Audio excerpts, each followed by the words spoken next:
the Russian strategy today as time goes by. Donald Trump, in his interview on 60 Minutes, he said that he has no more leverage on Russia to put more pressure on Russia. Where are we going with Russia and the Trump strategy? Do you think that Russia is in the process of changing, modifying its strategy in Ukraine? No, uh, indeed, the there's no sign of that there's any change on the on the battlefield, except that some of the restrictions on the general staff uh, planning and targeting, which President Putin has implemented for some time now, have lifted. So what we have is a full exercise of the electric war strategy that we've described before, with targeting of electric supply, grids, production capacities, and so forth, all the way to the Polish border. Second, along the front, what we have is a series of encirclements, cauldrons, or pockets, depending on what military language you speak, as the Russian side moves westward. It's encircling major groups of Ukrainian forces. President Putin has publicly offered a form of surrender, plus an ability of foreign journalists to observe the situation and how dire it is. That's been rejected. So the normal build-up of first of artillery preparation, of drone and other forms of bombardment to soften up each of these areas before Russian forces move, the tactical shifts so as to deceive the Ukrainian side of the main targets and forms of direction. All of that, all of the tactical operations are in play now. The level of casualties, which are daily reported by the Defense Ministry, whether you agree with the numbers or not, the rate is going up 10%, 15% per week, so that the casualty figures, so that the level of losses is increasing. I see no sign of any change of military tactics, military operations, or targets. On the other hand, what you could say is that the President Putin's hopes and expectations and plans for some form of negotiated settlement short of military, full military conquest, those hopes have been abandoned because the Trump administration, and in combination with the Europeans and Zelensky, have all failed to come to any form of terms. John, we had the meeting between Donald Trump and Xi Jinping and the president of China. You see two different somehow attitude on the part of Xi and Putin. Considering that Russia is at war, it's somehow the West is at war with Russia in Ukraine, and they're fighting Russia for more than we're approaching 4 years of the conflict in Ukraine. Yes. But the conflict between China and the United States is mostly economic, and it's about tariffs or these sort of you know issues. But how do you see the way that on the other hand, when you look at the difference between the way that Putin sees the meeting with Donald Trump and she sees that, because Mm. Putin had nobody in Washington to talk with before Donald Trump coming to power. That was a huge difference. That was a some that could be the source of this sort of, because looking at Putin and she was totally he wasn't that much excited about meeting with Donald Trump. You see that in the the way that they're behaving. But it was different when it came to the meeting between Putin and Donald Trump. How do you see that? How do you see the way that Russia sees Donald Trump? Do you think that is changing in the mind of Russians as time goes by? As time goes by, yes. But we're talking about different kinds of escalation dominance. Um, on the one hand, you could ask the question, and it's asked privately, not so publicly, but increasingly since the Busan meeting between Xi and Trump. Why doesn't Putin cut off the Ukraine from Poland as forcefully as to convince Trump to come to terms, as forcefully as President Xi cut off rare metal supply from the United States, which has had the effect of triggering a significant retreat by Trump on all the major economic warfare threats he had listed and began to implement against China. Now, on the one hand, and you've said it, and thank you for saying it, Nima, you have a significant difference. China is a dominant um, economic power and has economic dominance vis-a-vis the United States, such that it could threaten a degree of disruption of the US economy, both from rare metals and other goods, inflation effects, and so on, which President Putin and Russia does not have as an economic power. On the other hand, there's no question that Russia has military escalation dominance on the battlefield, but hasn't used it to the extent that many people think that the general staff has been aiming at. And why hasn't President Putin exercised the degree of escalation dominance on the battlefield, militarily speaking, as Xi showed he was capable of on the battlefield of economic warfare? Since and that's a very interesting problem.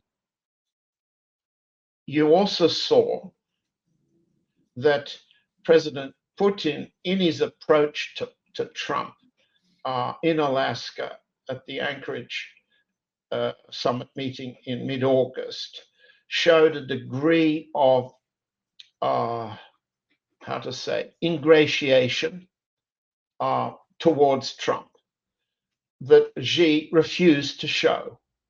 I've called them the Chinese nose. There was no Chinese endorsement of Trump's so-called peacemaking efforts in the Middle East. There was from President Putin. There was no Chinese endorsement of President Trump's seeking the Nobel Peace Prize. President Putin said that, Xi ignored it. There were no Chinese smiles, no smiles. President Putin went out of his way to smile. The approach that Putin adopted was pretty much consistent with all of the Europeans, all of the Asian leaders, including Prime Minister Modi, who've met with Trump. Let's call it ingratiation. We've seen it described as catering to Trump's vanity and so forth, allowing Trump to grandstand and so forth. What one saw was Xi in the coldest display of meeting Trump that anyone has shown. And it left Trump indisputably. You could see it on his face, you could see it in his movements. You can see there's a telltale movement at the end of the meeting as Trump tries to touch Xi, whispers in his ear as Xi heads into his car.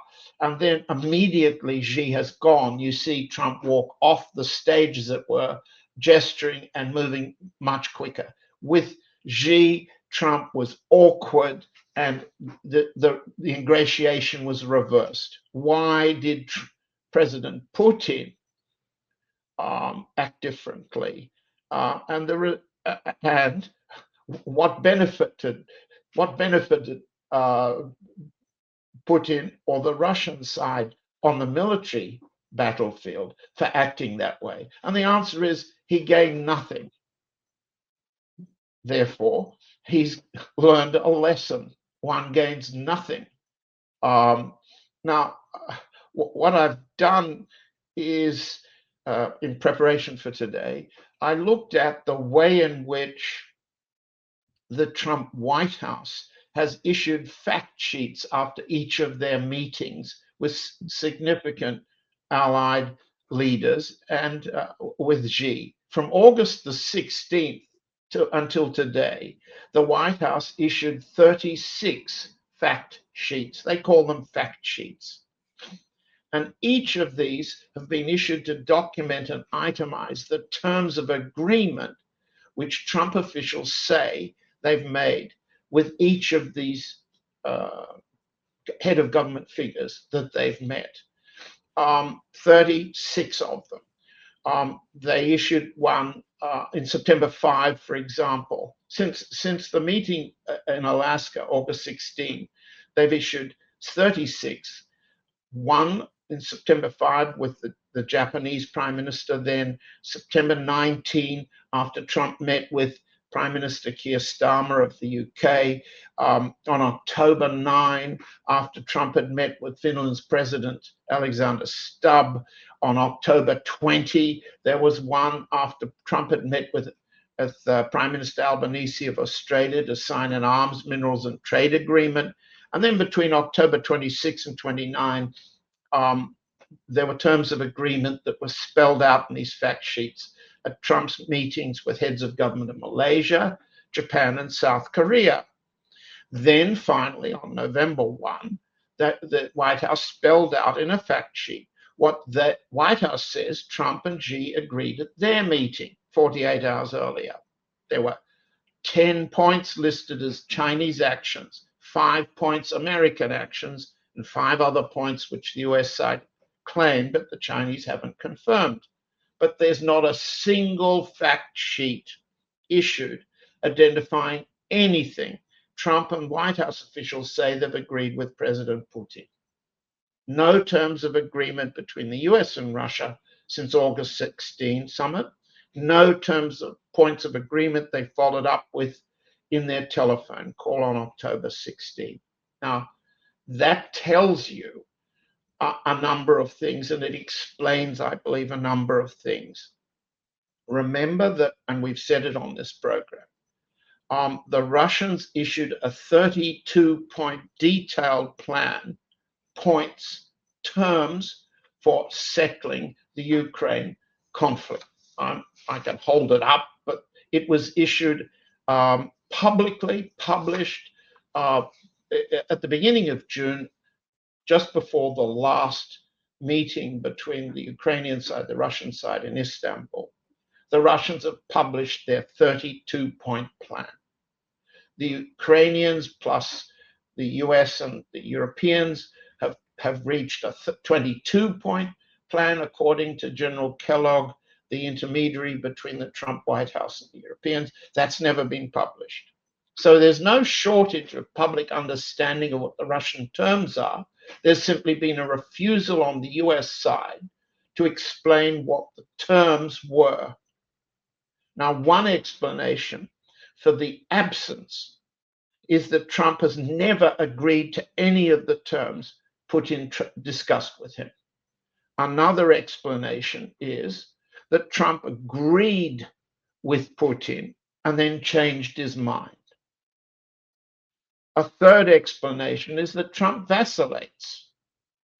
He didn't mean to change his mind, but's been persuaded to do so by the European allies, by some of Trump's subordinates in the administration itself, at state, at Pentagon and CIA.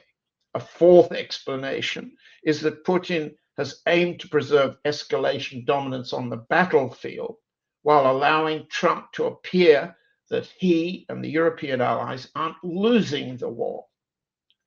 A fifth explanation for this lack of exchange of terms, the lack of public disclosure, the constant apparent change that Trump shows towards the Russian side. The fifth explanation is that Putin and Trump have agreed to bide or buy time from each other, delaying the public realization and the political cost of who has the weaker and stronger hand. And the sixth explanation is that all of the explanations I've just given you are true at more or less the same time. That can be described by many people as Trump's confusion, as Putin's uncertainty, as both sides are having one set of terms and then changing them, or that the European allies persuade the US to change its line from time to time. Either way, you've got a situation which we come to in which as you said, sometimes Trump has been in favor of a peace agreement with ceasefire to follow, which is in the Russian 32-point plan. But most recently, he adopted the tough line, calling Putin paper tiger, saying the Russian economy is collapsing. When he adopted the severe sanctions against Rosneft and Lukoil, the oil sanctions aiming to cut off the oil trade between Russia, China, and Japan, he said that that was conditioned on Russia coming to an immediate ceasefire. That was the European line. Well, the Russian side was never going to come to an immediate ceasefire. And so we come to where we are today.